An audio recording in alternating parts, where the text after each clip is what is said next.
Bismillahirrahmanirrahim. Assalamualaikum warahmatullahi wabarakatuh. Selamat berjumpa kembali dengan Bu Harmini yang pada kali ini dalam kegiatan layanan bimbingan klasikal. Anak-anak semuanya, walaupun ya kegiatan pada hari ini hanya melalui virtual, Ibu harap tidak mengurangi semangat belajar kalian di rumah. Apa kabarnya anak-anakku semuanya di rumah? Mudah-mudahan kalian senantiasa selalu dalam lindungan Allah Subhanahu wa taala dan dalam kondisi prima semuanya ya. Walaupun di dalam masa pandemi Covid ini kalian selalu harus mentaati protokol kesehatan. Kegiatan kali ini Ibu akan mengambil sebuah tema yaitu empati ya. Nah, sebelum kita mulai, terlebih dahulu, marilah kita buka bersama dengan membaca basmalah bersama-sama. Bismillahirrahmanirrahim. Terima kasih. Mudah-mudahan dengan bacaan basmalah ini, kegiatan pada kali ini berjalan dengan lancar dan ilmunya bermanfaat bagi kalian semuanya. Musade, berkarakter, berbudaya. Nah, anak-anakku semuanya, sebelum kita mulai, apa tujuan Bu Harmini mengambil tema sebuah empati ini? Tujuannya yaitu agar anak-anakku semuanya di dalam kehidupan bermasyarakat, di dalam kehidupan sehari-hari, karena kita hidup tidak sendiri, kita hidup dengan masyarakat. Di luar sana banyak masyarakat. Nah, ini di sini Ibu akan mengajak para anak-anak itu agar mempunyai rasa keikutsertaan ya, karena di luar sana dalam masa pandemi Covid ini banyak yang mengalami kesusahan karena ekonomi sekarang pada ekonomi sekarang pada berkurang ya, penghasilan berkurang, banyak yang di PHK dan sebagainya sehingga memprihatinkan. Nah, ini bagaimana kalian semuanya nanti bisa ya merasakan seperti saudara-saudara kita yang mengalami kesusahan ya. Karena apa? Di zaman era globalisasi ini yang namanya empati ini hampir hilang ya. Ini karena apa? Pengaruh dari teknologi yang canggih. Anak-anak sekarang ya tidak mempedulikan, banyak yang tidak mempedulikan lingkungan. Karena apa? Dengan kesehariannya hanya main gadget. Ya, dari temannya hanya gadget, sehingga tidak memperhatikan di luar sana saudara-saudara kita itu bagaimana. Bagaimana saudara kita yang kena banjir, bagaimana saudara kita yang sedang tertimpa gempa, bagaimana teman kalian, saudara kalian ya sekarang yang sedang kena itu ya tanah longsor dan sebagainya, itu memprihatinkan. Nah, untuk itu Bu Harmini pada kali ini ya akan membahas, akan mengupas apa toh itu empati, agar anak-anakku semuanya juga dapat merasakan ya, bahagia juga merasakan bahagia, sedih juga merasakan kesedihan apa yang sedang mereka alami. Nah, untuk itu anak-anakku semuanya, marilah kita mulai ya mengupas apa toh itu empati. Anak-anak semuanya, empati ya, yang dimaksud empati adalah ya kesanggupan di sini ya, kesanggupan untuk turut merasakan apa yang dirasakan orang lain. Ya, jadi keikutsertaan, kesanggupan ya, tanpa ada paksaan itu biasanya itu melalui kesadaran dari diri kita sendiri. Dan kesanggupan ya untuk menempatkan diri kita ya itu dalam keadaan orang lain tanpa menjadi orang lain. Ya, jadi yang dimaksud dengan empati itu adalah ya kesanggupan diri kita ya itu untuk ikut merasakan tanpa harus menjadi orang lain ya. Merasakan sedih juga ikut sedih, senang juga senang ya. Jadi ini sanggup, diri kita sanggup ya. Nah, itu untuk menempatkan diri kita seandainya saya merasakan seperti dia. Ya, dia kok sedang sedih, dia kesusahan, kehilangan misalnya baru kehilangan saudaranya, keluarganya. Bagaimana kita juga merasakan seperti dia sedihnya ya, kehilangan saudara. Jadi kita itu namanya empati, keikutsertaan ya. Jangan kok temannya sedih kita malah hura-hura, malah bersenang-senang dan sebagainya. Ini nanti namanya tidak kita empati, tidak namanya ikut serta. Jadi malah senang-senang ya. Nah, itu lawannya. Kemudian ya di sini ya tadi keikutsertaan itu empati ya. Seperti tadi yang Ibu jelaskan di awal. Karena pengaruh dengan adanya modernisasi dan kecanggihan teknologi, nah, di sini ya. Empati ini menjadi barang yang sangat mahal. Maksudnya mahal di sini tidak semua anak itu bisa merasakan ya rasa itu. Ya. Karena apa? Di sini ya dalam kehidupan sehari-hari itu sulit diperoleh. Ini yang menjadikan barang itu menjadi mahal. Karena apa? Kurangnya orang itu atau anak-anak itu ya mempedulikan lingkungan, peduli dengan masyarakat, peduli dengan teman. Ya, ini sehingga apa? Jadi mahal. Biasanya cuek. Ya sudahlah, dia susah-susah sendiri. Tidak seperti itu. Jadi dia susah, ayo kita hibur. Kita juga ikut merasakan ya. Seperti apa dia susahnya. Kalau bahagia, kita juga ikut senang. Jangan orang lain bahagia, kita malah benci. Nah, ini belum bisa menempatkan yang namanya empati ya. Kemudian di sini empati yang rendah. Jadi seseorang yang mempunyai rasa empati yang rendah, keikutsertaannya rendah ya, itu akan menyebabkan adanya ini ya suatu pelecehan antar sesama karena dia nggak punya rasa empati, nggak punya rasa keikutsertaan, tidak mempunyai rasa ya istilahnya itu saya tak ikut merasakan apa yang dia rasakan ya ini. Kemudian pengintimidasian ya. Bahkan anak yang tidak tahu ini etika atau rendah etikanya, dia tidak memotivasi, tetapi malah mengejek, melecehkan dan sebagainya. Ini namanya pengintimidasian karena dia apa? Rendah daya keikutsertaannya ya. Kemudian kekerasan dan perkelahian. Ya, karena dia merasa diejek, merasa tidak diperhatikan ya, atau malah merasa biarin aja dia sedih ya sedih dia sendiri, bahagia saya benci. Nah akhirnya apa? Kalau ada orang bahagia, dia malah menimbulkan perkelahian. Karena apa? Tidak suka orang bahagia. Inilah jadi kesadaran orang yang rendah, empati orang yang rendah itu akan menyebabkan pelecehan antar sesama, pengintimidasian, kekerasan dan perkelahian. Ya. Maka dari itu, rasa empati dalam diri remaja di sini ya, ini perlu dikembangkan. Ya, apalagi di zaman sekarang ini, anak-anak sudah tidak peduli sama lingkungan. Anak-anak mengikuti kemauannya sendiri. Anak-anak hanya mengikuti egonya sendiri. Sehingga rasa empati itu rendah. Kalau rendah bagaimana? Sekarang marilah kita kembangkan agar anak-anak itu menjadi remaja-remaja yang kuat, remaja-remaja yang mempunyai rasa keikutsertaan sosialnya tinggi ya. Agar apa? Agar dia tuh peka terhadap persoalan-persoalan ya ini yang ada di lingkungannya sendiri atau di lingkungan sekitar atau dimanapun mereka berada ya. Jadi ini ya dikembangkan agar peka. Oh iya, kok anak itu diam saja kenapa? Ayo kita hampiri, kita tanya. Itu namanya peka. Ya. Jangan temannya diam, temannya menangis, biarin aja dia menangis ya. Mungkin menangisnya itu dia karena ada masalah atau mempunyai suatu masalah. Ayolah kita agak istilahnya itu ya peka itu tadi ya. Kita harus tahu, paham dengan apa yang teman kita alami ya.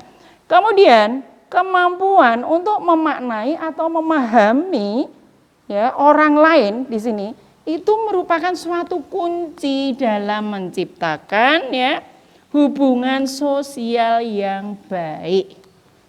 Jadi kalau kita bisa memahami ya diri seseorang itu suatu kunci yang bagus sekali ya untuk apa? Ini ya, menciptakan suatu hubungan sosial baik dengan siapapun. Kita tidak peduli itu orang lain, itu saudara atau siapa dan sebagainya. Dan kita tidak boleh membeda-bedakan antara si kaya dan si miskin. Kalau sudah empati, ya, kita tidak boleh membeda-bedakan siapa dia. Ya, Nah, inilah untuk menciptakan hubungan sosial di masyarakat yang lebih baik. Kemudian setelah kita menciptakan hubungan sosial yang baik ini diharapkan remaja-remaja kita itu dapat mengekspresikan perasaannya secara terbuka secara terbuka, tidak ditutup-tutupi. Kalau yang ditutup-tutupi itu nanti biasanya teman lain yang dikasih tahu. Tapi kalau ini tidak. Ayo kita bareng-bareng, kita membantu teman kita yang sedang kesusahan. Ayo bareng-bareng, kita membantu teman-teman yang baru terkena bencana banjir.